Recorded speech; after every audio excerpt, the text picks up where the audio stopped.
জালুত আমালেকা সম্রাট, একসময় পৃথিবীর সেরা নেতা, পৃথিবীর সেরা ক্ষমতাধর নেতা, তার ক্ষমতায় কাঁপত গোটা পৃথিবী।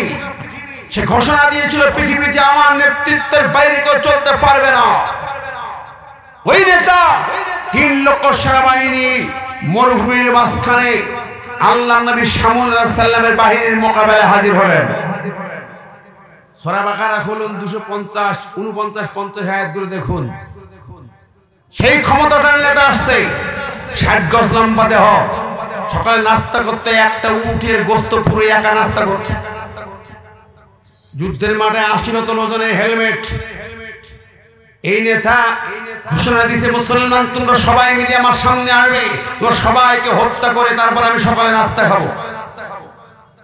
মুসলিম বাহিনীকে আল্লাহ নদীতে পরীক্ষা নিয়েছেন, মুনাফিক ছাড়াই বাছাই করে নিয়েছেন।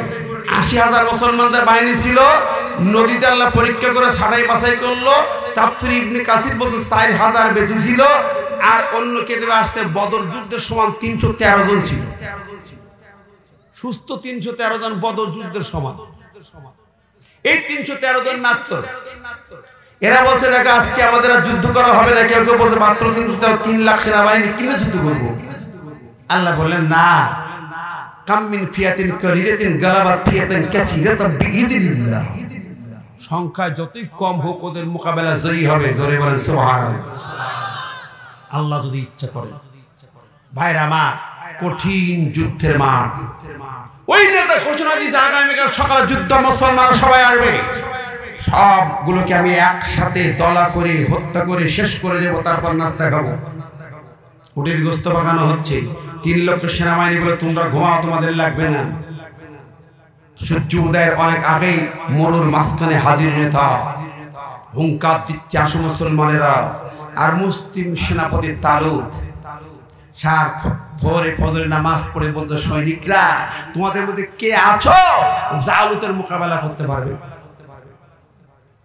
ওই 313 জনের ভিতরে একটা ছোট্ট বালক ছিল, মাত্র 12 বছরের মতো বয়স। বালকটা উঠে দাঁড়ায় বলে, তা আমাকে অনুমতি দেন, আমি যথেষ্ট মোকাবেলা করার জন্য। জোরে বলেন না সুবহানাল্লাহ, আর জোরে বলেন না সুবহানাল্লাহ। ছোট্ট বালক দাঁড়াইছে। অন্য নেতারা বলেন না না না লিডার, সেনাপতি আপনি এই কাজ করেন না। ওই বাচ্চা যুদ্ধ বোঝে না, কার সামনে যাবে? এই পৃথিবীর কোন বীর মহাবীর যার সামনে যাই আর ফিরে বাড়ি যায় না, সেই জালুতের কাঁপানো তরবারির সামনে থেকে কেউ ফেরে না, কল্লা ফেরে না। তার সামনে ছোট্ট বাচ্চা পাঠাবে, এটা ঠিক হবে না। নেতা বলেন, তা তো ঠিক, তোমরা কে রাজি? বালকটা দাঁড়ায় বলে, নেতাজি ও মুসলিম সেনাপতি, আমি বাড়ির থেকে মায়ের কাছ থেকে বিদায় নিয়ে এসেছি। এই যুদ্ধে আমি হব প্রথম সৈনিক, আর আমি শপথ করেছি জালুতকে খতম না করে ফিরবো না। আরে ছোট্ট বাচ্চা এমন কথা বলে কল্পনা করা যায় না। শপথ করেছি, সহিহ বুখারীর ভিতরে পড়েছি আমি একটা হাদিস। এবারে বদর যুদ্ধের দিন হাদিসটা আমি শুনে, বদরের ময়দানে আমার সাথীদেরকে গত কয়েকদিন আগে হাদিসটা শুনাইলাম। গত 24 তারিখে বদরের মাঠে সুহাদায়ে বদর যেখানে আছে, ওই বদরের শহীদ চত্বরে দাঁড়ায় হাদিস কারা শুনাইছিলেন। আন আব্দুর রহমান বিন আওফ রাদিয়াল্লাহু আনহু قال ইন্নী লাবিস সাফিয়া মিবাদিন ফাইজান ইনতাবাত মিন রাসরি ফাতাই হাদিস আসনি ফাকান লাম আমান মাকারিহিমা ইজ ক্বাল হাদা সিররা মিন সাইবি ইয়া আম্মি আননি আবা জাহাল ফাকুলতু ইয়া ইবনাতি ওয়া তাসনুমি ফাকাল আব্দুল্লাহ ইন রাআইতুহু আন আক্তুলাহু ওয়া মুতাদুনা فقال على خسر من سيمستا فاشد له فشد عليه مثل السقرين فضربه حتى برد وهو ابن عفر رواه البخاري। ওই ছোট্ট দুই ভাই মাজার মুআব্বাস 11-13 বছর বয়স, ওরা যুদ্ধের মাঠে প্রথম সারিতে। আব্দুর রহমান আওফ বলে, আমার দুই পাশে দুই বাচ্চা। অবাক হলাম, আমি নিরাপত্তার অভাব বোধ করলাম, ভীত হয়ে গেলাম। ছোট্ট দুই বাচ্চা নিয়ে আমি বিপদে পড়ে যাব। এমন সময় আমার ডান পাশ থেকে ওই ছোট্ট বালকটি বাচ্চাটা আমাকে বলে, চাচা একটু আবু জেহেল দেখাইয়া দেন। কি দেখাই দেন? কয় ভাতিজা, তুই পিচ্চি মানুষ, আবু জেহেল দেখে কি করবি? এই নাকি ওমাত তাসনাবিহি, আবু জেহেল দেখে করবা কি তুমি পিচ্চি? ছোট্ট বালক জবাব দিয়েছে, ওই জবাবটা আমরাও দিতে পারি না, আমরা ভাবতে পারি না। ছোট্ট বালক আহাতুল্লাহ ইনরাইতুহু আন আক্তালাহু আও আমুতা দুনা, ওই বালকটি বলে চাচা যান আমি আল্লাহর কাছে হাত মানে অঙ্গীকার আইন হাদাল অঙ্গীকার করেছি, আল্লাহ যদি নাকি আবু জেহেলকে একটু চোখে দেখতে পাই ওকে কতল করে জাহান্নামে না পাঠায় ফিরতে চাই না। জোরে কেন সুবহানাল্লাহ। আব্দুর রহমান আব্বাল তুই ঝড়টা করবি তোরে তো ভর্তা বানাই দেবে। চাচা যান যদি আমার মারে আবু জেহেল আমি হাতে শহীদ হব তো আবু জেহেলের হাতে মাইরকে শহীদ হব। আল্লাহু আকবার। সিংহের বাচ্চা কি বলেন ঠিক না ঠিক? জোরে বলেন। আব্দুল মাওয়াব বলছে এবার আমি দুই বাচ্চা একই কথা বলছি। আমি যখন আশারতুল্লাহুমা ওদেরকে ইঙ্গিত দিয়ে বললাম ওই যে আবু জেহেল দেখা যায় ফাসাদ্দা আলাইহি মিসলা সাকরাই, ওই দুই বাচ্চা সিংহ শাবকের ন্যায় লাফায় লাফায় যে পড়লো, এমন করে মারতে লাগলো দেখলাম তরবারি নাই, খেজুরের ডাল দিয়ে পিটাইয়া পিটাইয়া আবু জেহেলকে ঘোড়ার পিঠ থেকে নামায়া লাশ বানায়া ফেলেছে। আল্লাহু আকবার। আজকের এই তরুণ কই, আজকের এই যুবক কই, আজকে মাস মুআব্বাস কই? এইরকম ছোট্ট তরুণের বড় প্রয়োজন ঠিক না ঠিক? তাম পৃথিবী আমেরিকায় হুদিরা এখনো পর্যন্ত গাজায় প্রতিদিন আমার ভাইদেরকে মারতেছে ঠিক না ঠিক? জোরে কর না। কিন্তু গাজার বুকে বিজয় হবে আশা করি ইনশাআল্লাহ। মাত্র 5 বছরের বাচ্চা পাথর নিয়ে দাঁড়িয়েছেন, একদল ইসরায়েল সেনাবাহিনীকে পাথর দিয়ে দাঁড়িয়েছে ঠিক না ঠিক?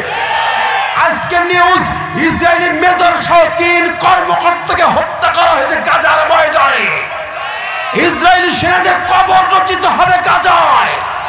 মুসলমানদের রক্তের উপরে দাঁড়ায়া ইসরায়েলকে নিশ্চিহ্ন করা হবে, টিকতে পারবে না পৃথিবীর মানচিত্রে ঠিক না বেড়ে।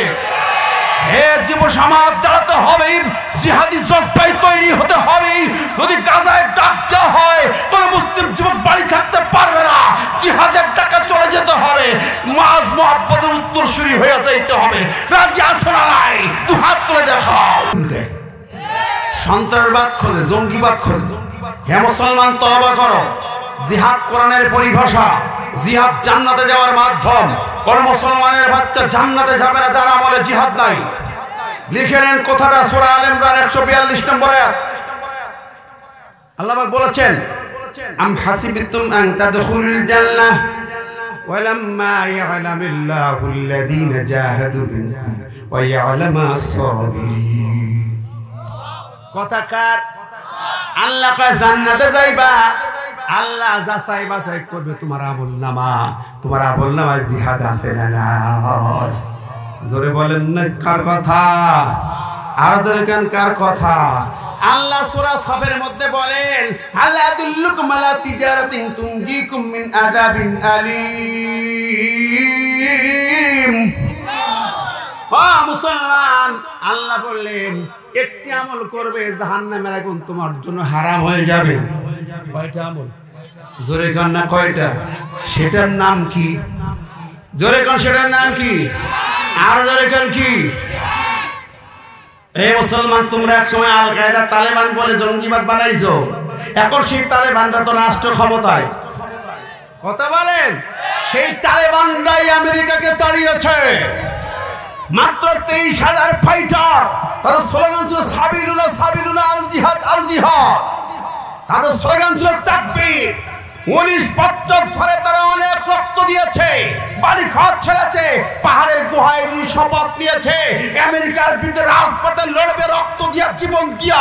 যেই নামছে রাজপথে জিহাদের স্লোগান দিয়া আমেরিকা তার 3 লক্ষ সেনাবাহিনী ফেলে, অস্ত্রপত্র ফেলে, প্লেন জাহাজ ফেলে, ট্যাঙ্ক লরি ফেলে পালাতে বাধ্য হয়েছে।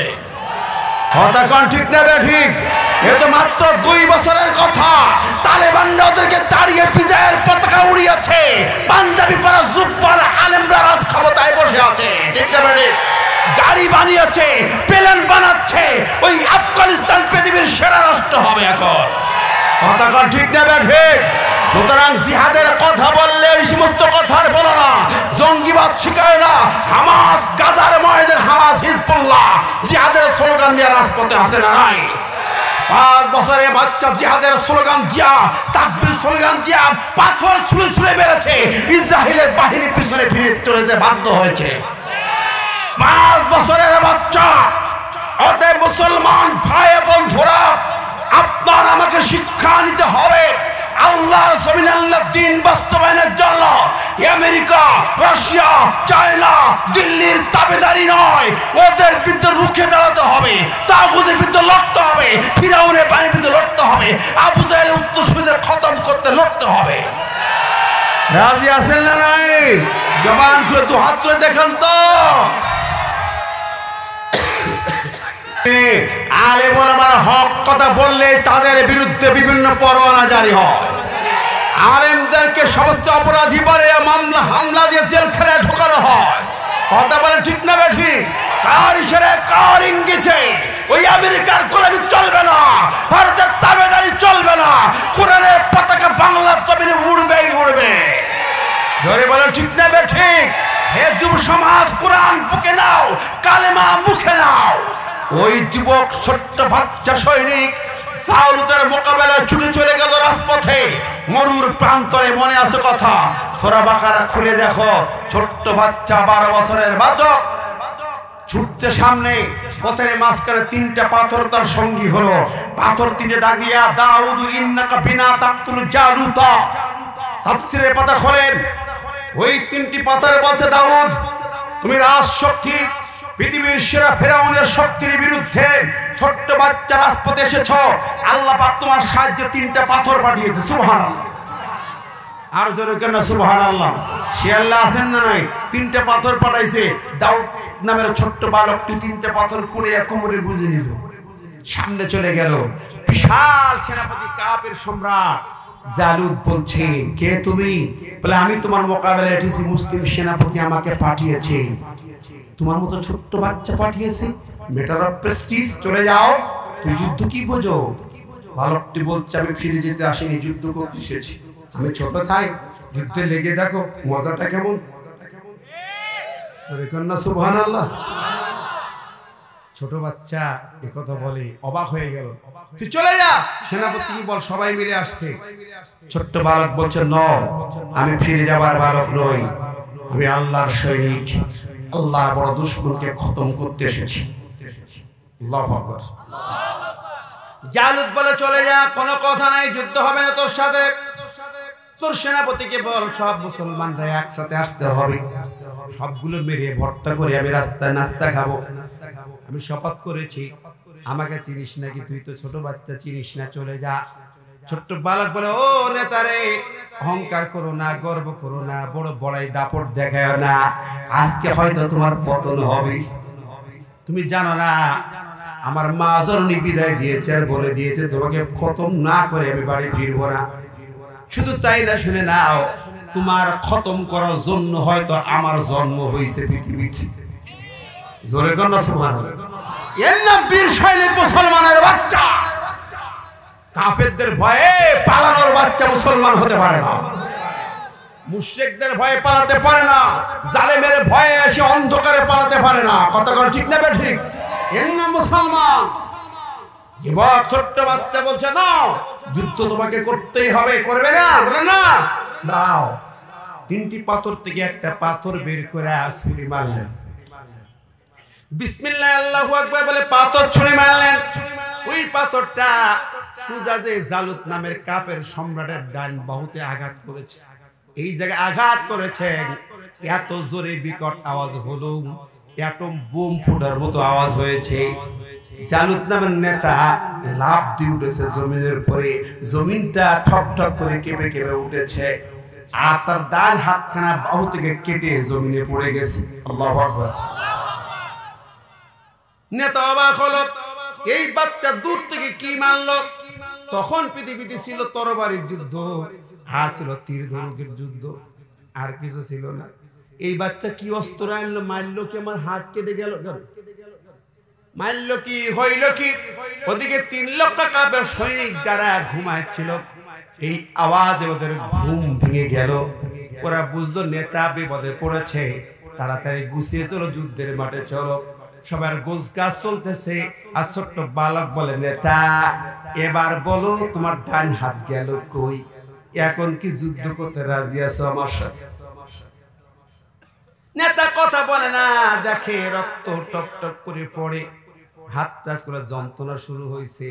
চিন্তা করে ও মারল কি, হইল কি, হাত কাটলো কেন, কি অস্ত্র আনলো, মাথার ভিতরে তালগোল পাকায় যায়, হিসাব হচ্ছে।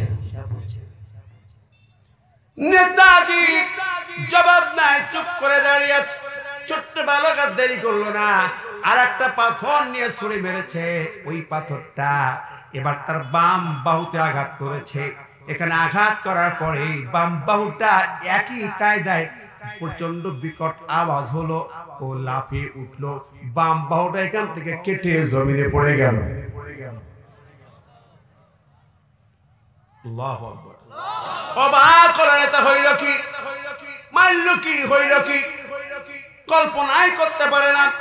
কি আশ্চর্য ব্যাপার, ছোট্ট পিচ্চি ছেলে কি মেরেছে। এদিকে এমন আওয়াজ হয়েছে, 3 লাখ সৈন্য মনে করলো নেতা তো বিপদে পড়ে গেছে মনে হয়, তাড়াতাড়ি চলো মাঠে। 3 লক্ষ সৈন্য সবাই ব্যারাক থেকে আস্তে করে এবার মাঠের দিকে হাঁটতেছে। নেতা দাঁড়িয়ে আছে, 2 হাতের বাহু থেকে 2 হাত খসে পড়ে গেছে, টপ টপ করে রক্ত জমিনে পড়তেছে। আর নেতাজি চিন্তা করতেছে। যুবকটি বলে, ও নেতাজি এখন বলো, এবার বলো যুদ্ধ করতে রাজি কিনা? এখন রাজি তো, কথা কয় না, মাথার তার শেষ, শুধু চিন্তা করে মারলো কি, আনলো কি, আনলো কি, মারলো কি, হইল কি, হাত গেল কই? মাথা তার ছিঁড়ে যাওয়ার মতো হয়েছে। কি নিচে বাচ্চাটা? ওদিকে 3 লক্ষ সেনা দল এবার মাঠে প্রবেশ করবে। মাঠের মুখোমুখি দাঁড়ায় তখন ছোট্ট বালক আল্লাহর কাছে কাঁদে, আল্লাহ আমার তো শক্তি নাই, সাহস নাই, বেশি যতটুকু সাহস আছে শক্তি ততটুকু নেই। তোমার শক্তি ছোট্ট পাথর ব্যবহার করেছে, আর একটা মাত্র আছে। একজন নেতার সঙ্গে লড়াই করি, 3 লক্ষ সেনাবাহিনীর সঙ্গে কেমনে লড়াই করবো জানি না। আল্লাহ তুমি বলছো, ইয়া আইয়ুহাল্লাযীনা আমানু ইসতাঈনু বিস-সাবরি ওয়াস-সালাহ। আল্লাহ বলছে বান্দারে বিপদে পড়ো, সবর আর সালাতের সাহায্য গ্রহণ করো।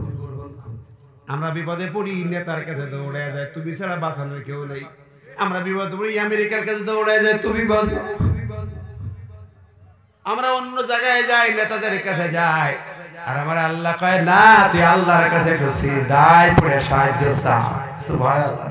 নবী ওই যে ইস্তানতা ফাস্তাইন বিল্লাহ, ওই যে সালতা ফাসআলিল্লাহ।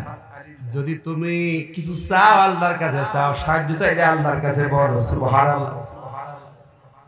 আমার প্রিয় ভাই জানেরা, রাত গভীর হয়েছে, কষ্ট দেব না, সংক্ষেপে বলে যাই।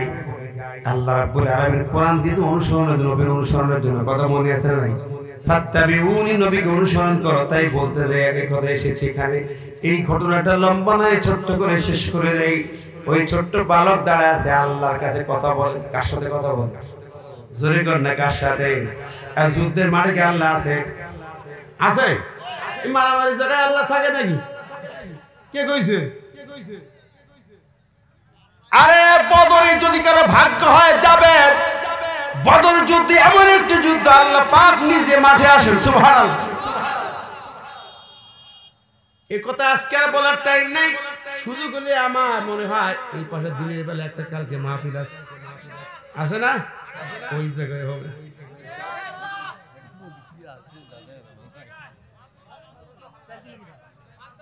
এই বদরগঞ্জের মধ্যে আছে কার? আছে না? ইনশাআল্লাহ সুযোগ হলে বলবো। আমার ভাইরা, নইলে ছোট্ট ছোট বাচ্চারা, 18টা ছোট্ট বাচ্চা, 12-13 বছরের বাচ্চা, গোটা ইহুদিদের বিশাল ট্যাঙ্ক বহরকে রুখে দিয়েছে। সুবহানাল্লাহ। বিনা অস্ত্রে রুখে দিয়েছে, বিনা অস্ত্রে রুখে দিয়েছে ওরা। এই ইতিহাস নতুন পুরনো নয়। ও বন্ধুরা, আমরা ভয় পাই, তাই আমাদের মাথার পরে ওরা চেপে বসে। কথা বলেন ঠিক কিনা বন্ধুরা? আমার ভাইরা আমার শোনেন, ছোট্ট বালক দাউদ সাহায্য চায় কার কাছে? নেতা বলে না, কারো বলে না, আল্লাহ আল্লাহ তুমি বলো কি করবে এখন? আল্লাহ তার মাথার ভিতরে পয়দা করে দিলেন, বান্দারে একটু হুঙ্কার দিয়ে দে, এক হুঙ্কারে ওরা ভয় পেয়ে যাবে। সুবহানাল্লাহ। হুঙ্কারে ভয় পায় কি পায় না? আদে হায়দারে কাফের মুশরিকদের কলিজা শুকায় যেত। ছোট্ট দাউদ একটু চিৎকার হুঙ্কার দিয়ে বলে, এ 3 লক্ষ সেনা দল কেন মাঠে ঢুকবি?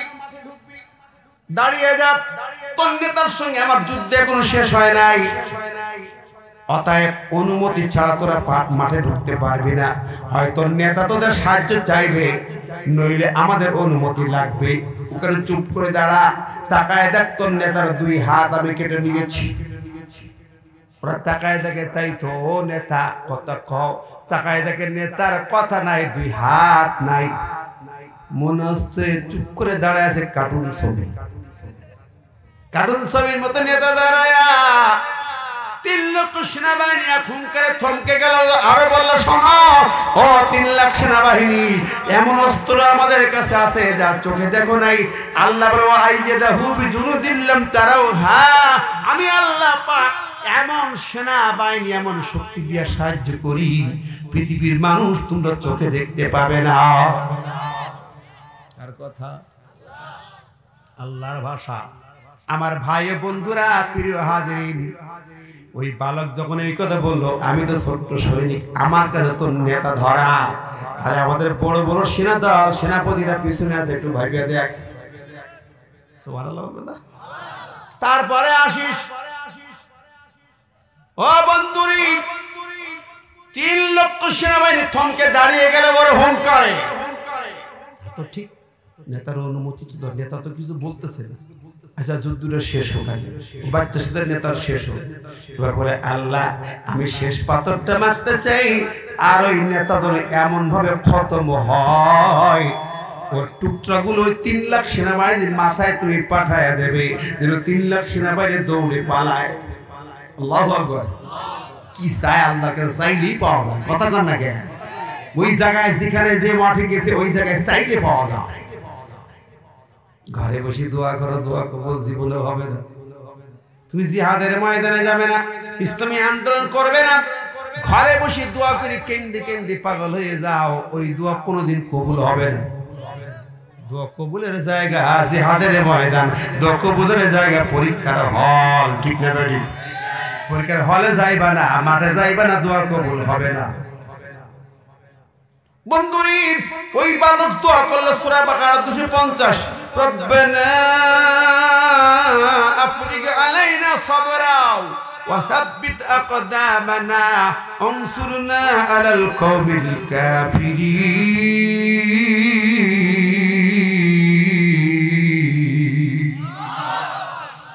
এই দোয়াটা নামাজে পড়ার দোয়া না, ওটা ওই জালুতের আমালেকা গোত্রের সঙ্গে যুদ্ধের মাঠের দোয়া। ওই বালকটা দোয়া করে, আল্লাহ সাহায্য দাও, আর ওই কাফেরদের উপরে আজকে বিজয় দাও, আমি বিজয়ের পতাকা উড়াতে চাই। 3 নম্বর পাথরটা আল্লাহর নাম নিয়ে আল্লাহ বলে, তুই মার, বাকিটা আমার কাম।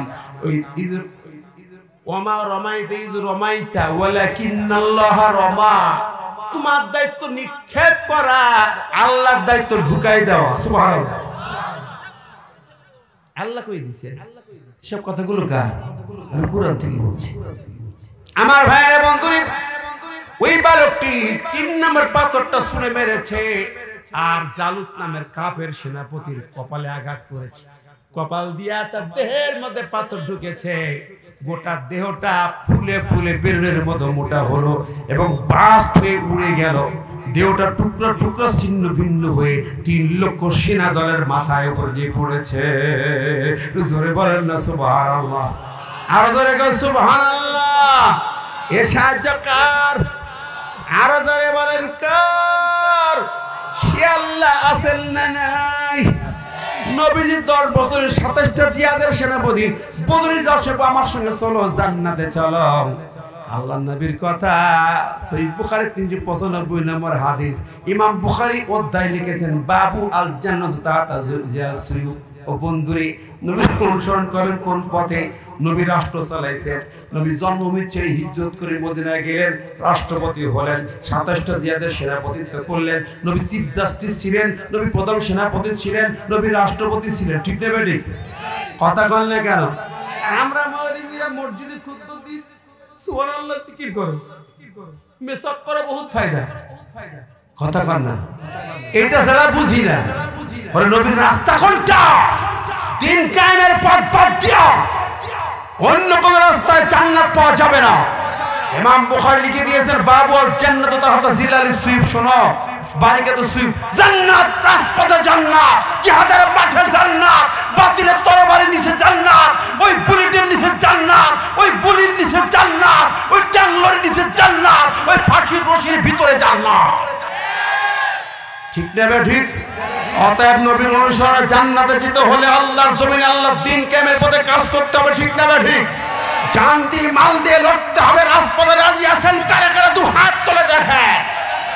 নারায়ে তাকবীর।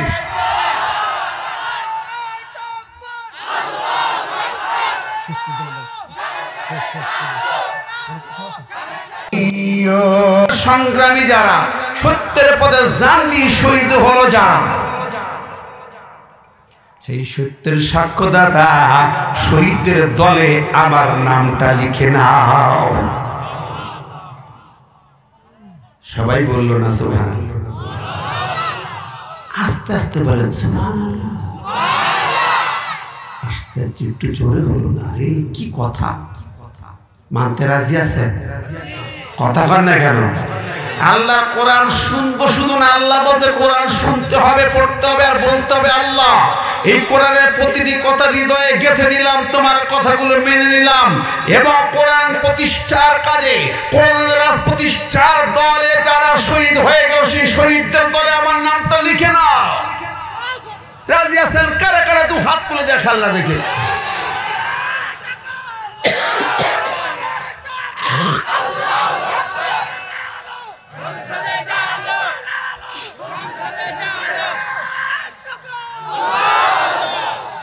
আল্লাহ পাক কবুল করুন, আমিন। প্রিয় হাজিরিন, তাহলে আমরা কোরআন কারীমের জন্য জীবন দিয়ে শহীদি দলে অংশগ্রহণ করলাম হাত উঁচু করে। ঠিক না বেঠিক? আল্লাহর জন্য, দ্বীনের জন্য যারা আল্লাহর কাছে দু হাত তুলে দেখায় আর সিদ্ধান্ত নেই, আল্লাহ কত খুশি হয় জানেন? ইয়াদুল্লাহ ফাওকা আইদিহিম, সূরা ফাতাহ আল্লাহ বলেছেন আল্লাহর হাত বরকতের, কুদরতের হাত ওই হাতে আল্লাহ লাগায় দেন। জোরে বলেন না সুবহানাল্লাহ। সুতরাং কোরআন থেকে আজকের আমরা আলোচনা শুনতে কেন বসেছি। আল্লাহ আমাদেরকে সেই ঈমানদারদের শহীদি দলে কবুল করুন। প্রিয় হাজিরিন, সমাজ, সময়, প্রেক্ষাপট সামনে রেখে অবস্থার আলোকে কথা বলা। অনেকেই সমাজের কথা বলা। আমার একটু আগে আমাদের একজন লিডার, মনে হয় সাবেক চেয়ারম্যান না, সায়েম সবুজ ভাই, উনি আছেন, উনি অনেক গুরুত্বপূর্ণ কয়েকটি সমাজের কথা বলেছেন। আলহামদুলিল্লাহ, তার হায়াত দারাজ করুন। আমার আরো কিছু ভাই বলেছেন সমাজে বিভিন্ন অনিয়ম অপরাধ আজকে চলছে, এগুলোর ব্যাপারে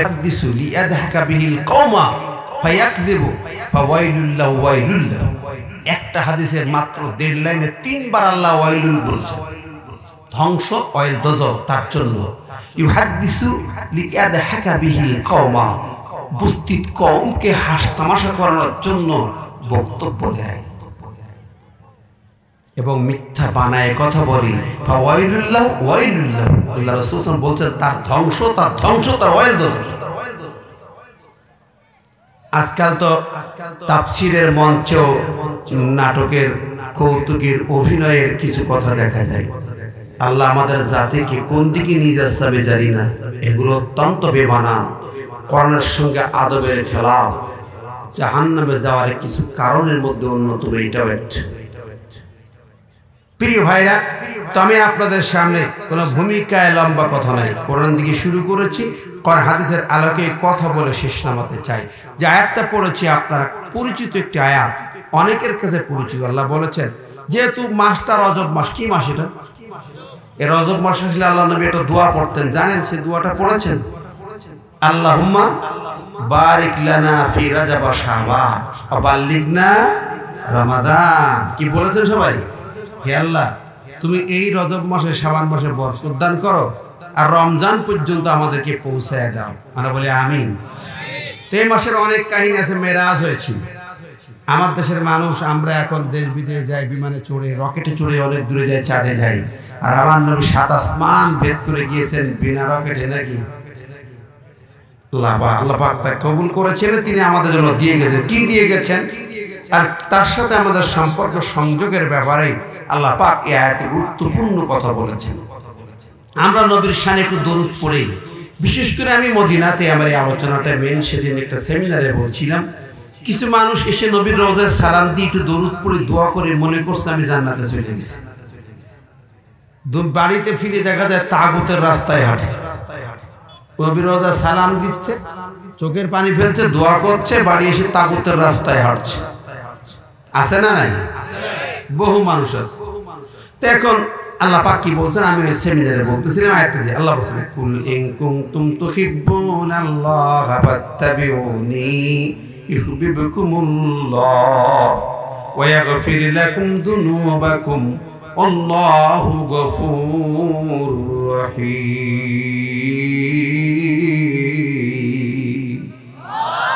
আল্লাহ বলছে রাসূল বলে দাও, হে আমার রাসূল তুমি বলে দাও, ইন কুনতুম তুহিব্বুনাল্লাহ, যদি নাকি তোমরা আল্লাহকে ভালোবাসতে চাও তাহলে ফাত্তাবিউনি, আমার নবীকে ইত্তেবা করো, অনুকরণ করো। ইউহিব্বুকুমুল্লাহ, স্বয়ং আল্লাহ তোমাদের ভালোবাসবেন। এই আয়াতে দেখা যায় ভালোবাসার কথাও আছে না নাই? আল্লাহ ভালোবাসবেন, ওয়া ইয়াগফির লাকুম যুনুবাকুম, তোমাদের গুনাহ খাতাগুলো মাফ করে দেবেন। বস্তু আল্লাহ ক্ষমাশীল, দাতা, দয়ালু, মেহেরবান। এখন এই আয়াতে কারিমার ভিতরে অনেক কথা। ইন কুনতুম তুহিব্বুনা, হুব্বুন মানে ভালোবাসা। ভালোবাসা কোরআনে আছে, ভালোবাসা কোরআনে হাদিসে আছে। ভালোবাসা 3 প্রকার, আমি সেদিকে যাব না। মা বাবার প্রতি সন্তানের ভালোবাসা, সন্তানের প্রতি মা বাবার ভালোবাসা, আল্লাহ রাসূলের ভালোবাসা, আবার আকলি যুক্তিগত বুদ্ধিগত ভালোবাসা, অনেক কথা আছে। সম্মানিত হাজিরিন, এই ফেব্রুয়ারি মাস আসতেছে তো 14 তারিখে একটা ভালোবাসা দিবস পালিত হয় বাংলাদেশে। হয় কি হয় না? কি ডে যেন? Valentine day. হ্যাঁ, বিশ্ব বেহায়া দিবস, নোংরা দিবস। কি বলেন, ঠিক কিনা? এত বাজে দিবস। গত বছর এই দিবসে 5 কোটি ফুল বিক্রি হয়েছিল। 2023 সালে এই দিবসে বাংলাদেশে 5 কোটি ফুল বিক্রি হয়। কয় কোটি? 5 কোটি। আমি নিউজ ডেস্কে দেখে বলছি। এখন এই ফুল কে কারে দিল? পিতামাতা সন্তানকে দেয় না, সন্তান পিতামাতাকে দেয় না। আবার স্বামী তার স্ত্রীকে দেয় না, স্ত্রী তার আপন স্বামীকে দেয় না। আপন স্বামীরে দেয় না, দিছে কারে? কে ভুল বলছে নাকি? তাহলে এই ফুল গেল কই? 5 কোটি। কে কারে দিল? ভালো করে খেয়াল। আবার দেখলাম 4 বছরের বাচ্চা স্কুলের একটা গেটে ফুল নিয়ে দাঁড়ায়। ম্যাডাম আসছে, ম্যাডাম কি দিব? Madam I love you. ওই বাচ্চার হাতে ফুলটা দিয়ে শিখাইল কে? পিতা মাতাও দায়ী, শিক্ষকও দায়ী। ঠিক না বেঠিক? সন্তান নষ্ট হচ্ছে। আবার দেখি 80 বছরের বুড়া, দাঁত নাই গেলে, ফুল একটা কিনছে, উত্তর পাড়ায় গেছে এক বিধবার বাড়ি, বুড়ির বাড়ি, যাইয়া বুড়িকে ডেকে ফুল দিবসে আই লাভ ইউ, দাঁত তো নাই, লাভ ইউ। তাহলে আমার দেশের কালচারাল অবস্থা কোথায় এই দিনটা? 4 বছরের বাচ্চা থেকে 80 বছরের বুড়া এই কামে লিপ্ত। কি বলেন? সমাজে চেনা ব্যভিচার সরাসরি হচ্ছে এসব দিয়ে। ঠিক না ঠিক? সমাজ জাতির যখন চেনা ব্যভিচার ছড়িয়ে যায়, সুদঘুষ ছড়িয়ে যায়, তখন জাতির কপালে দুর্ভোগ নেমে আসে। ঠিক না ঠিক? আমার ভাইরা, আমি যে হাদিস পড়েছি তিরমিজি শরীফের 2210 2211 হাদিস কানে এসেছে, বিশ্বনবী বলছেন ইদা ফাআলাত উম্মতি খামসা আশরাতা খাসলাতান হাল্লা বিহাল বালা, যখন আমার উম্মতের জীবনে 15টা খাসলত দেখা দেবে, 15টা অভ্যাস খাসলত দেখা দেবে, তখন তোমরা অপেক্ষা করো, তোমাদের জন্য বালা আসা, গজব আসাটা বাধ্যতামূলক হয়ে যায়। কঠিন কথা বলেছেন। আমি আপনাদেরকে শোনাতে চাই, যদি আপনাদের আন্তরিকতা থাকে। এই দুই ভাই একটু অনান্তরিক হয়ে গেছে, মন খারাপ হয়ে গেছে, এই উঠেছে কি মাজা লেগে গেল ভাই। ভালো করে শোনেন বন্ধু, যুবকেরা, ফেব্রুয়ারি মাসের এই নোংরা দিবসকে অ্যাভয়েড করবে না, ফুল কিনবে। গত বছর ফুল কিনা কেউ আসো নাকি? খবরদার, এই নোংরা দিবসে কেউ ফুল কিনবে না। কথা বলেন, কোন অবৈধভাবে কোন মেয়ের সাথে যোগাযোগ করবে না। হ্যালো হ্যালো, এটা করা যাবে? সাবধান। আল্লাহর নবী বললেন, দেখো 15টা কারণ, ধ্বংসের কারণ গোটা জাতির মধ্যে আল্লাহর নবী বলেছেন। 1 নম্বর হলো ইজা কানাল মাগনামু দুয়ালা, যখন নাকি ত্রাণ ভান্ডার আসে তখন তা চুরি হয়। ত্রাণ চুরি করে, গনিমতের মাল চুরি করে লোক আছে না নাই? করোনার সময় দেখলাম কোন কোন চেয়ারম্যান তেলের ঢাপ সব নিজের খাটের নিচে ঢুকাইছে। কোন দেশে ভাই? উগান্ডায় না আফ্রিকায়? কোন দেশ? আহা, কত একটা গুণ দেখছেন। নবীজি বলল আমানাত মাগনামা, আর আমানাতটা গনিমত মনে করবে, নিজের সম্পদ মনে করে খাবে। আমানত রাষ্ট্রীয় সম্পদ, আমানত চুরি কোন ঠিক নেবে? ঠিক। এই খাওয়া লোক, চুরি করা লোক আছে না নাই? শুধু গম চোরা চায় তোর না, বড় বড় চোর অফিসে বসে থাকে, কলমের খোঁচায় খোঁচায় চুরি করে। কথা বলে আছে। 1 বছর আগে নিউজ, ঢাকা ওয়াসা পানি কোম্পানি, ওয়াসা যে পানি সাপ্লাই দেয়, এই কোম্পানির এমডি আমেরিকায় নাকি 11টা বাড়ি বানাইছে। কোন দেশে বানাইছে? আমেরিকায়। বাংলাদেশে বানালে তো কথা ছিল। পানি সাপ্লাই দেয় এমডি, এই টাকা কামাইছে। কি পরিমাণ চুরি রে ভাই।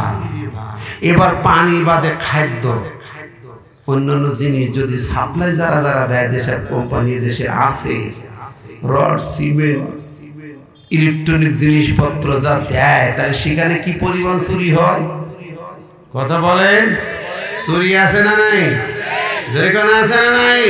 অফিসের পিয়ন ঢাকা শহরে বাড়ি করে, অফিসের পিয়ন, অফিসের কেরানি বহির্বিশ্বে বাড়ি করে। আর নেতাদেরকে দেখা যায় কানাডায়, বেগম পাড়ায়, সুইডিশ ব্যাংকে, বিভিন্ন জায়গায় কোটি কোটি টাকার খবর পাওয়া যায়। কথা বলে ঠিক না ঠিক? আমার দেশের সম্পদ চুরি করে নিয়ে যায়। কোরআন বলছে সারিগো সারিগো ফাক্তাও আইদিয়া হমা, কোরআন যদি রাষ্ট্র ক্ষমতায় যায়, এই চোরগুলোর হাত কাটা হবে, হাত কাটা হবে। ঠিক না ঠিক? আমার নবীর হাত কাটা আইন কলিজার সহ্য হয় না, তাই কোরআনের আইন যখন পার্লামেন্টে চাই, তখন কলিজায় আগুন ধরে যায়। আমার ভাই ও বন্ধুরা, বিশ্বনবী বলেছেন, আমার কথা নয়, নবীজি শুধু তাই না, যাকাত মা গারামা, যাকাত আদায় হবে না, যাকাতকে জরিমানা মনে করবে। 3 নম্বর পয়েন্ট। আমি সংক্ষেপে বলে যাই, কত সময় পাবো কম, রাগ করছেন নাকি? মাইন্ড করছেন? হ্যাঁ বাবা শোন ভালো করে, ব্যাকে যাস না, কতগুলো শুনে তো। যখন পুরুষেরা তার নারীদের, স্ত্রীদের অনুসরণ করে আনুগত্য করবে, মহিলারা হবে নেতা, পুরুষ হবে হেল্পার। আছে না নাই? এবার শুনবো আক্কা উম্মা, মায়ের অবাধ্য হবে সন্তান, মায়ের মর্যাদা দেবে না, ইসলাম যেই মায়ের পদতলে জান্নাত দিয়েছে সেই মর্যাদা থাকবে না, বরং স্ত্রীকে মনে করবে আরে কালুর মেয়ে আমার জীবনের সব, আর মাকে কষ্ট দেবে। কথা কন। এবং বাবাকে কঠিন আঘাত করবে, অথচ মায়ের পদতলে জান্নাত। ঠিক নেবে ঠিক? মা তুমি এই পৃথিবীর শ্রেষ্ঠ নিয়ামত, তোমারই পদতলে রয়েছে জান্নাত। ওগো মা তুমি এই ধরনের শ্রেষ্ঠ নিয়ামত, তোমারই পদতলে রয়েছে জান্নাত। ঠিক কিনা কন?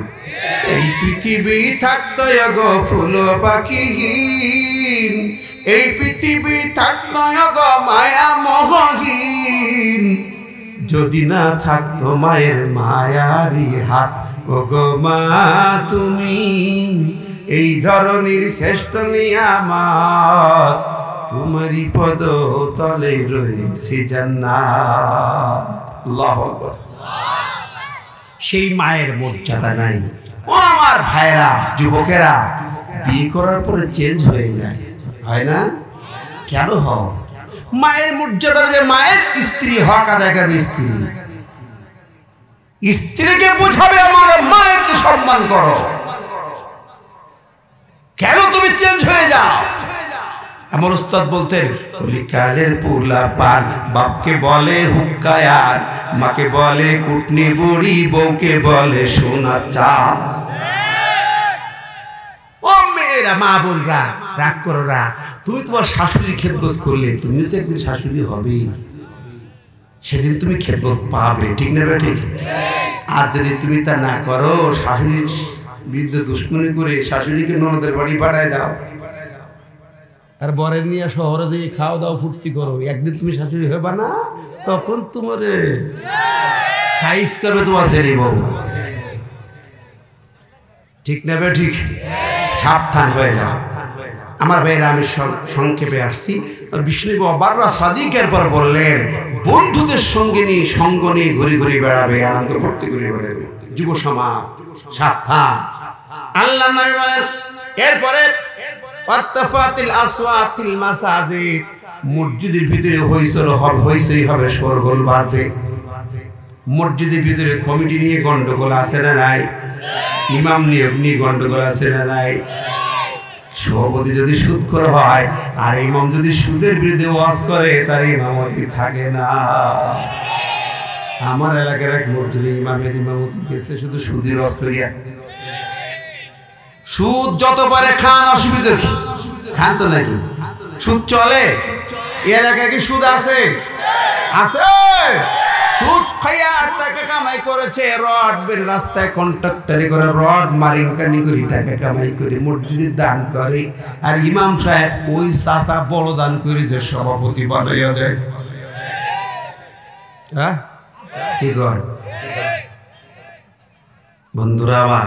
আফসোস এখানে, আরে আজকাল মসজিদগুলো তো আল্লাহর আইন চলতেছে না। বেনামাজি লোক মসজিদ কমিটির সভাপতি, সেক্রেটারি বা সদস্য হতে পারবে না। কোরআন বিরোধী লোক হতে পারবে না। ঠিক না ঠিক? সুদখোর ঘুষখোর কমিটির নেতা তো দূরে, সদস্য হতে পারবে। সুদের কত বড় গুনাহ, সুদের কয়টা গুনাহ? এই রাগ করছেন নাকি? এবার দাঁড়াইলেন কেন? কি ভাই? বাবা রাগ করি না, বাবা যে যুবক, কি হয়েছে তো? হ্যাঁ, ডায়াবেটিস হয়েছে? সুদখোর লোক ৭০টি গুণ সুদের। সবচেয়ে ছোট মানে সর্বশেষ ৭০ নম্বর গুণার নাম কি? নিজের মাকে বিয়ে করে। সুদ যে কারবার করেন, মা বোনরা যারা সমিতির লোন নিয়ে সুদ দেন, যারা সমিতি চালান, বাজার বা গ্রামে যে লোক সুদের কারবার করেন, যে সুদ খায়, যে সুদ দেয়, সে তার মায়ের সাথে জেনা করে। রাজি আছেন? করেন। এটা সে ছোট গুণ। বড় গুণা কি? ১ নম্বর গুণা কি? ১ নম্বর গুণটা জানেন? আল্লাহ এবং রসুলের বিরুদ্ধে যুদ্ধে নামা ১ নম্বর গুণা। কোরআন বলছে সুদের ১ নম্বর গুণ। যেই লোক আল্লাহ রাসূলের বিরুদ্ধে যুদ্ধ করে ওর নামাজ দরকার কি? ওর ঈমান আছে? ও তো আবু জাহেলের বাচ্চা, ফিরাউনের বাচ্চা, নমরুদের বাচ্চা। সুদখোরেরা সাবধান, ঘুষখোরেরা সাবধান। আমার ভাই বন্ধুরা, বলতেছিলাম ওয়াকানা যাইবুল কওমি আরজালুহুম। পরের পয়েন্ট হচ্ছে আল্লাহ নবী বলছেন ওই সময় কওমের সমাজের কওমের নেতা হবে নিকৃষ্ট লোক। কিরকম লোক? নিকৃষ্ট লোক, নিচু লোক। অবাক হবেন, সহিহ মুসলিমের 1 নম্বর হাদিসে আসছে। সহিহ মুসলিমের একেবারে 1 নম্বর হাদিস, বুখারী সহ সব কিতাবে আছে। হাদিসে জিবরিল বলা হয় যে হাদিসটাকে আল্লাহর নবীকে বলা হলো, জিবরাইল বলতেছে রাসূলুল্লাহ কিয়ামতের আলামত কি হবে? রাসূল সাল্লাল্লাহু আলাইহি ওয়াসাল্লাম বলেছিলেন কি জানেন? আনতালিদাল আমাতু রাব্বাতাহা ওয়া আনতারাল হুফাতাল ওরাতাল আলাতা রিয়াশাত ইয়াতাদাওয়াল্লা ফিল বুনিয়ান। কিয়ামতের আলামত রাসূল ওই হাদিসে বললেন, কিয়ামতের আলামত হচ্ছে শেষ, তা হচ্ছে দাসীর পেটে জন্ম হবে সমাজের দেশের নেতা। দাসীর পেটে জন্ম হবে সমাজের জাতির নেতা। নবীর কথা আমার কথা মিলায় দেখবেন। এরপরে বললেন দেখবো এই জমানায় অন্তর হুপাতাল ওরাতাল আরাতা, নিঃস্ব নিসম্বল, পায়ে জুতাবিহীন লোক, জামাবিহীন লোক, জুতাবিহীন লোক, যারা খাওয়া হতো না, রাখাল মাঠে বকরি চড়ায়, ওই রাখালরা হবে এমন সম্পদের মালিক, ইয়াতাতাওয়াল্লা ফিল বুনিয়ান, শহরের বিশাল উঁচু উঁচু রাজপ্রাসাদ তৈরি করবে। আছে না নাই? জোরে খান।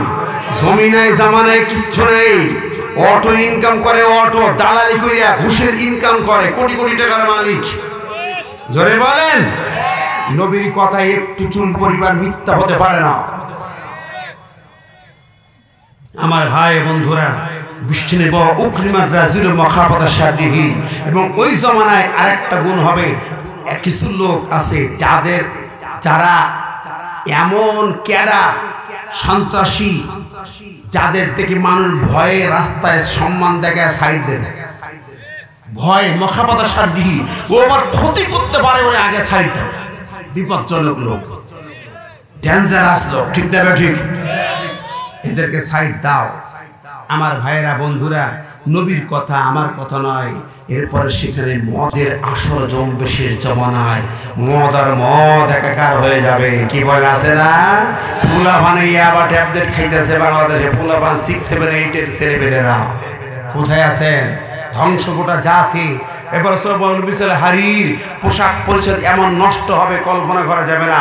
এরপর ওই উত্তে কায়নাত আল মাআজিব, গায়িকা নায়িকা যোগ্যতা নাই, কিছু নেই, তাদেরকে বড় চেয়ারে বসানো হবে। কি কোন হয় না দেশে? কথা বলেন কেন? হ্যাঁ, গান গেয়ে বেড়ায়, 4.5, 5.5 পাস, লেখাপড়া নাই, মুখটা ফেটে যায়, নেতা নেত্রী হইয়া যায়। কি কর? ঠিক না ঠিক? আমি জানি না কোন যুগে কোথায় এসেছে। গায়ক, নায়ক, খেলোয়াড়, তারা আইন তৈরি করবে দেশের জাতি। যারা এফটিসিতে কাটায়, খেলার মাঠে কাটায়, তারা কিসের আইন রচনা করবে? জাতি কোথায় নেমে গেছে? আমার ভাই বন্ধুরা, একথা বললেই বলবে হুজুর রাজনীতি করবেন না। কি কন? রাসূলের হাদিস বলে যাচ্ছে, যখন জাতি এই কাজগুলো করবে, এরকম পরিবেশ তৈরি হবে, সীমাহীন অন্যায়, দুর্নীতি, অপরাধ, আকাম, ফসলিয়ত, ব্যয়পানা ছেয়ে যাবে, তখন আল্লাহর গজবের অপেক্ষা করে রাসূল বলেছে। আমার বন্ধুরা, আমি আপনাদের সামনে সেই হাদিসের কথা বলছি। আল্লাহ আমাদেরকে হেফাজত করুক, আমরা বলি আমিন। বর্তমান কালে দেখছেন ট্রান্সজেন্ডার, আপনার সন্তান কি করে শিখবে?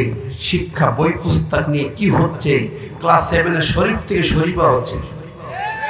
আমি মনে মনে ভাববো আমি ইলো হয়ে গেছি। আমি মনে মনে ভাববো আমি পুরুষের মতো চলি। আছে না? পুরুষ মেয়ে সাজছে, মেয়ে পুরুষ সাজছে বর্তমান। কি কর?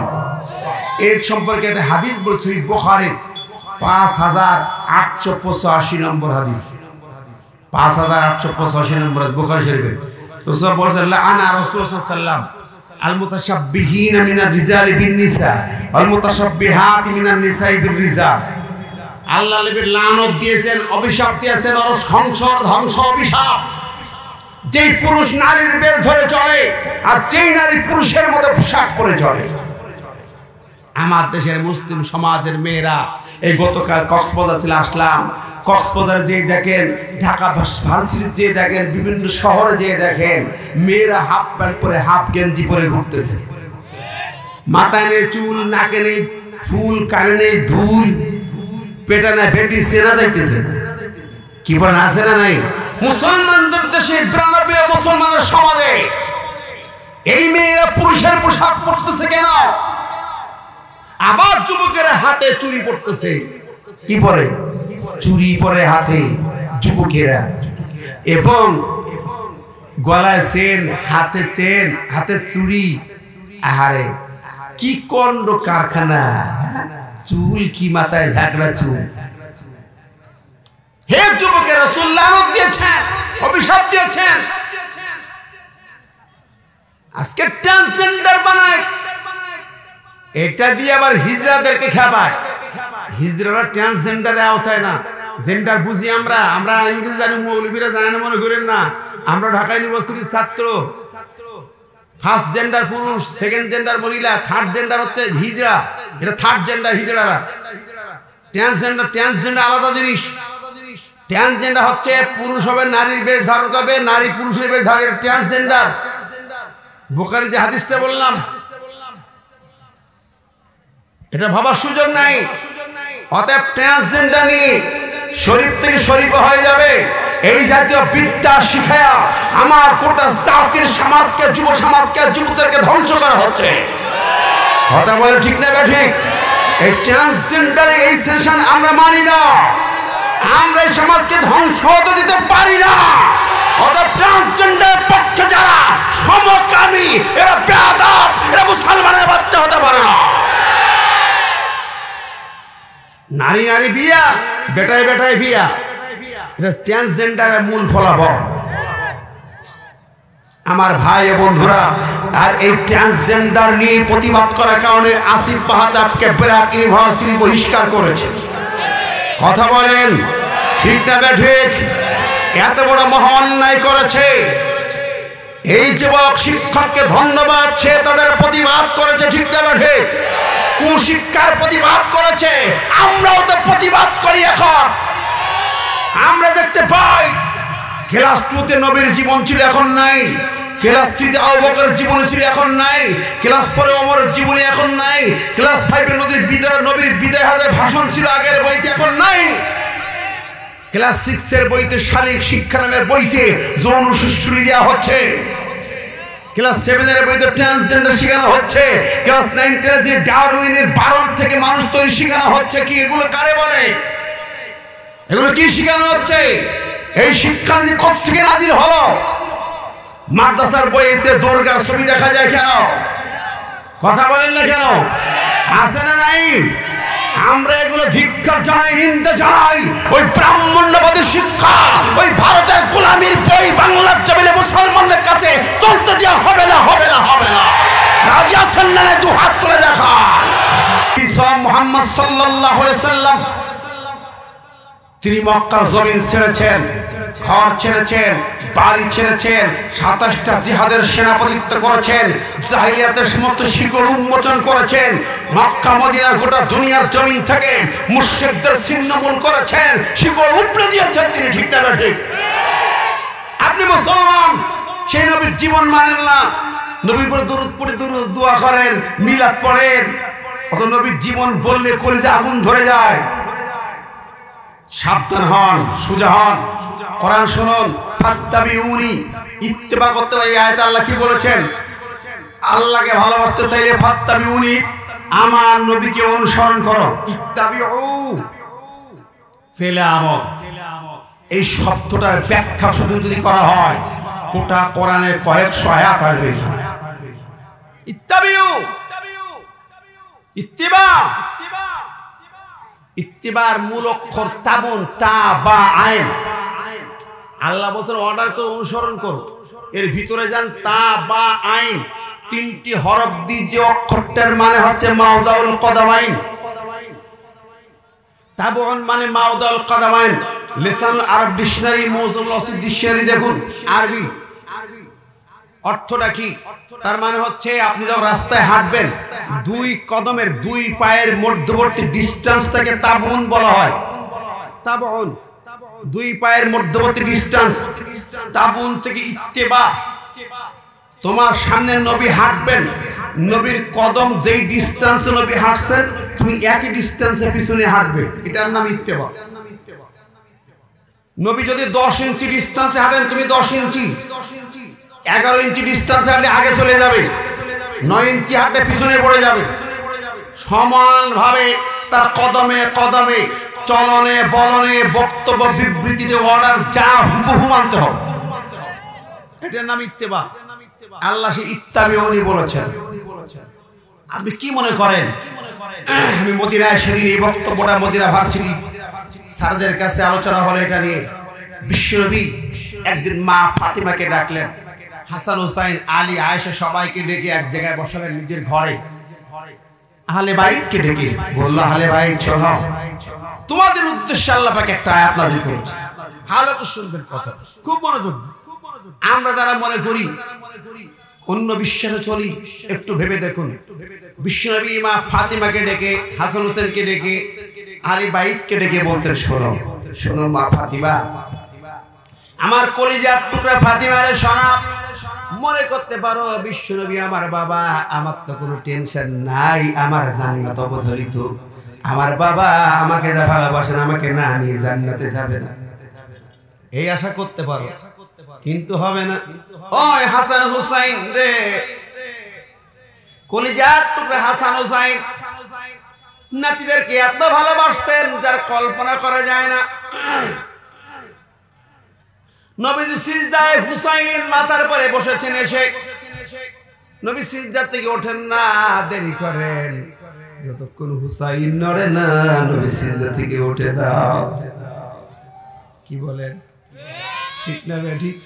হুমা সাইয়্যিদা শাবাব আহলিল জান্নাহ, জান্নাতের যুবকদের সর্দার।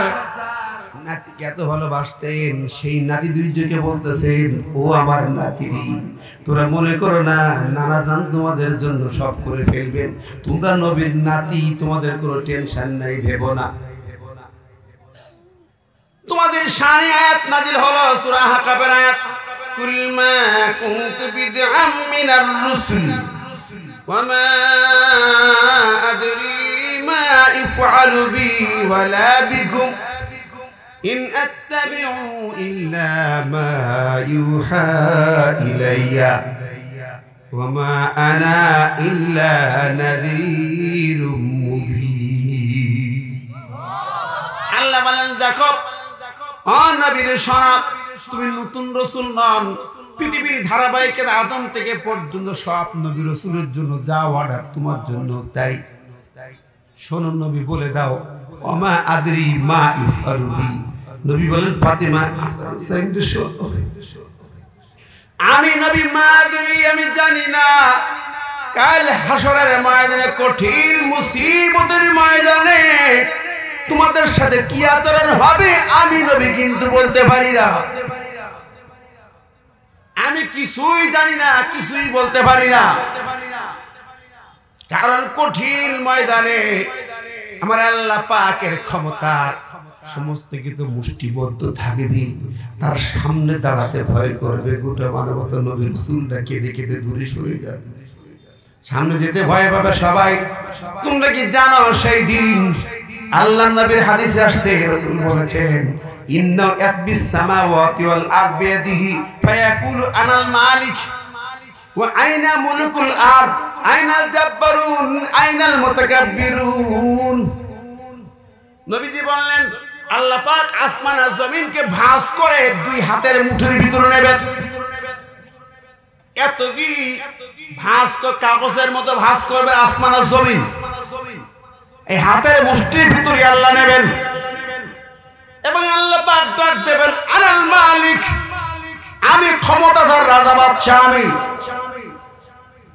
আইনা মুলুকুল আরদ, ওই দুনিয়ার রাজা বাচ্চাগুলো তোমরা কোথায়? দুনিয়ার সেই রাজা বাচ্চা ফেরাউন নব হামান কামান কই, বুল প্লেয়ার কই, মোদি কাকারা কই?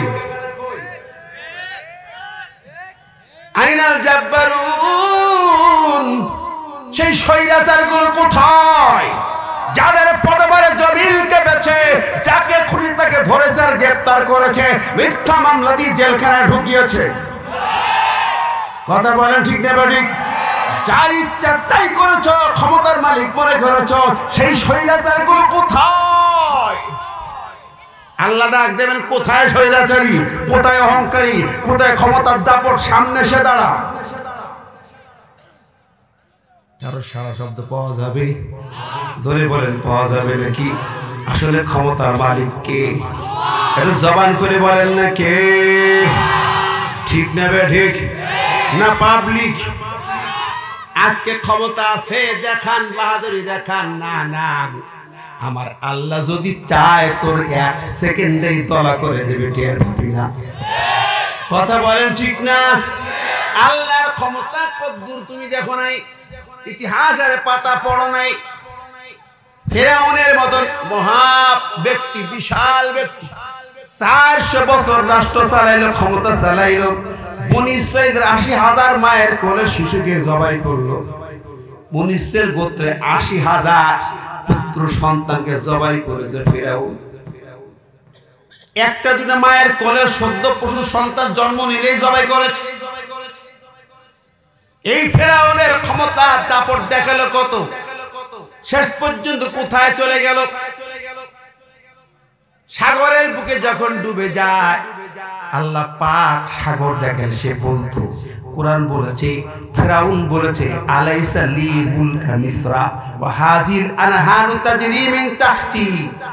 ও দুনিয়াবাসী দেখো, মিশরের রাজত্ব আমার, রাজক্ষমতা আমার, আমার হুকুমে রাজ্য চলে, আমার হুকুমে নদী সাগর চলে। আনা রাব্বুকুমুল আলা, আমি যা বানাই তাই আইন, সেই সংবিধান মানতে হবে, কারোর কথা চলবে না। এরকম দাপটের নেতা এখনো আছে না নাই? ও যা বানাই তাই আইন, সেটাই সংবিধান, সেটাই সব। কতক্ষণ ফেরাউন বলেছিল, এখন যখন সাগরের বুকে মাঝখানে পড়ে গেছে, সাগরের বুক দিয়ে আল্লাহ 12টা রাস্তা বানাইছে মুসার জন্য। মুসার বাহিনী রাস্তা দিয়ে পার হয়ে যায়, আর সাগরের কিনারে দাঁড়াইয়া ফেরাউন থমকে যায়, যাবে না। হামান বলে, নেতা কেন? তুমি না বলছো তোমার কথায় রাষ্ট্র যেমন চলে, নদ নদী সাগর চলে, এই তো রাস্তা তোমার দাপটের রাস্তা। মুসা ফাঁকে দৌড়াইছে, চলো হাঁকাও বাহিনী। হামানের পাম কি দেখেন না, পাশে যারা থাকে তার হাট পাম দেয়। কি কর দালাল চেলা চামুন্ডা, কি চাটু কর, ঠিক নেবে ঠিক? জামাসি গেঞ্জি লম্বা হলে কেমন হয়, তেমনটাই চলছে, ঠিক না? এখন ফেরাউন চললো সাগরের ভিতরে রাস্তা, পানিগুলো হলো কাত্তাউদিল আজিম।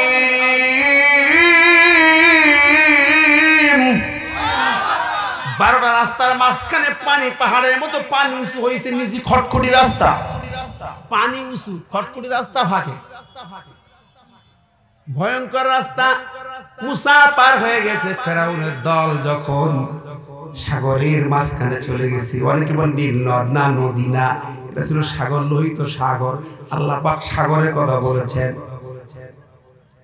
এই লোহিত সাগরের মাঝামাঝি যখন পৌঁছে গেছে, আল্লাহ কয়, ও জিবরাইল, এবার ফেরাউনকে দাপটের রাস্তাটা দেখাইয়া দাও।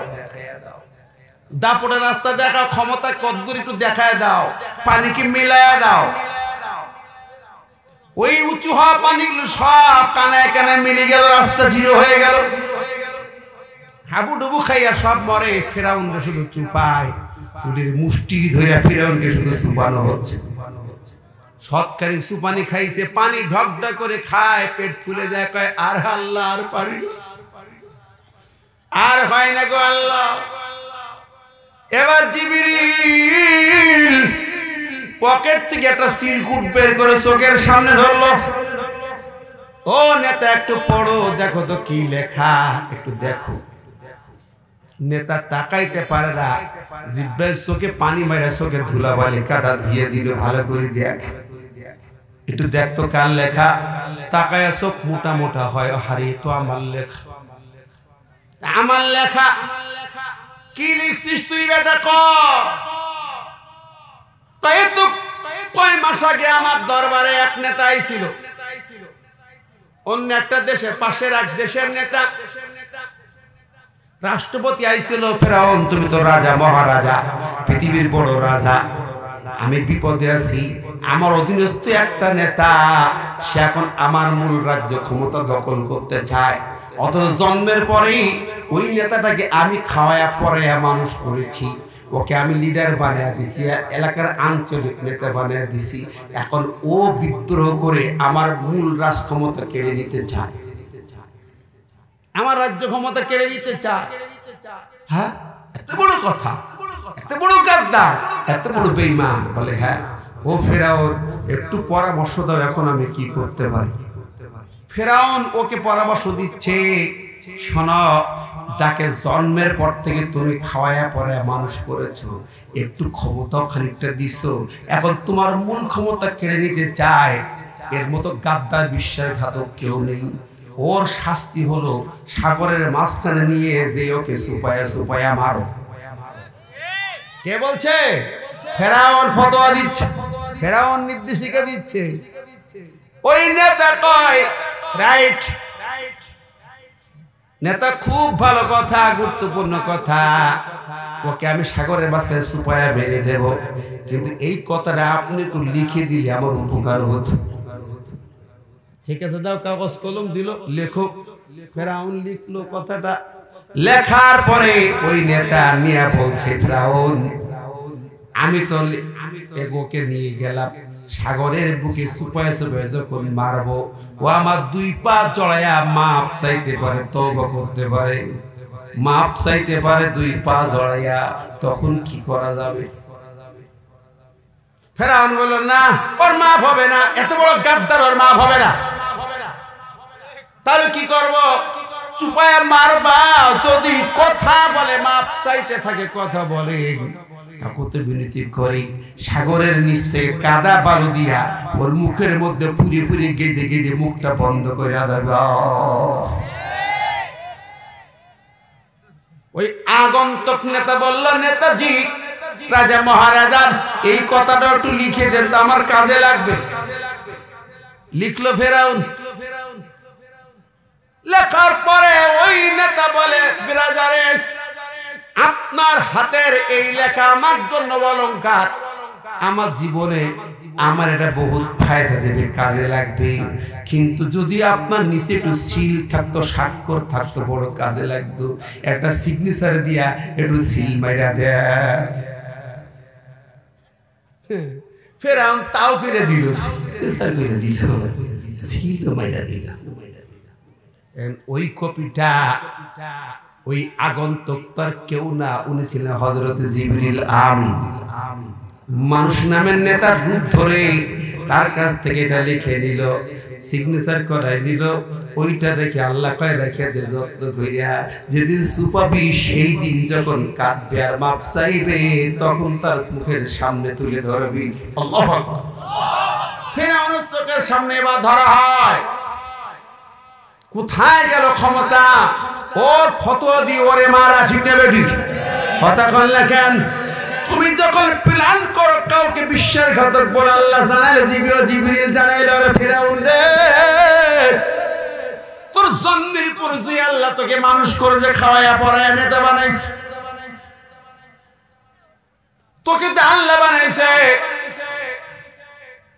আল্লাহ মানুষ করছে, আল্লাহ বাঁচাই রাখছে, আল্লাহ ক্ষমতা দিছে, বিশ্বাস হয় না? না, সেই আল্লাহ দিছে, তুই তার সাথে গাদ্দারি করে, আনা রব্বুকুমুল আলা, আমি বড় আইনদাতা, বিধানদাতা, হুকুমদাতা, যা ইচ্ছা তাই করবো। আজকে দেখ আল্লাহর ক্ষমতা কত দূর। লিমানিল মুলকুল ইয়াউম, আজ ক্ষমতা কার? ক্ষমতা কার, পাওয়ার কার, রাজ্য কার, রাষ্ট্র কার, আইন চলবে কার? আল্লাহ কয় আল্লাহুল খলকুল আমরু, সৃষ্টি যার আইন হবে। ঠিক না বেঠিক? ইনিল হুকমু ইল্লা লিল্লাহ, আল্লাহর রাজ্যে আল্লাহর হুকুমত চলবে, কোনো বাপ দাদার আইন চলতে পারে না, পারে না। ঠিক না বেঠিক? বাবার শব্দ, বাবার আইন, তোর নিজের তো আইন চলতে পারে না। এই রাষ্ট্র আল্লাহর, রাজ্য আল্লাহর, আইন চলবে আল্লাহ। কথা কন ঠিক না বেঠিক? তাবারাকাল্লাযী বিয়াদিহিল মুলক ওয়া হুয়া আলা কুল্লি শাইইন কাদির। গোটা সৃষ্টি জাহান আল্লাহ, এই জায়গায় কারো ভাগ নাই। এই ক্ষমতা একমাত্র কার? জোরে বলেন না কার? আজকে দুনিয়ার সার্বভৌম ক্ষমতার মালিক যদি আমরা আল্লাহকে মানি, তাহলে আমাদেরকে বলবে রাষ্ট্রদ্রোহী। কি বলবে? রাষ্ট্রদ্রোহী। ভালো করে বুঝেন, এখন আমার দেশে আইন কি চলে? ক্ষমতার মালিক হলো জনগণ। এই ভাইরা মনোযোগ দিয়ে শোনেন, আমার ঈমান ধ্বংসকারী একটি পয়েন্ট। আজকে বলা হয় ক্ষমতার মালিক জনগণ। ক্ষমতার মালিক কে? আল্লাহ তো কুলিল্লাহুম্মা মালিকাল মুলক, রাজ্য ক্ষমতার মালিক আল্লাহ। তাবারাকাল্লাযী বিয়াদিহিল মুলক ওয়া হুয়া আলা কুল্লি শাইইন কাদির।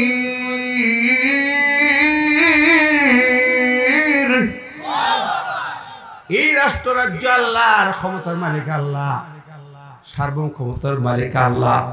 আর আপনার দেশের রাজনীতির বিভিন্ন স্লোগান হচ্ছে জনগণ ক্ষমতার মালিক। এখন বলেন কোনটা আপনি মানছেন? এই সমাজ দেশের নাগরিক হয়ে আপনি কোনটা মানছেন?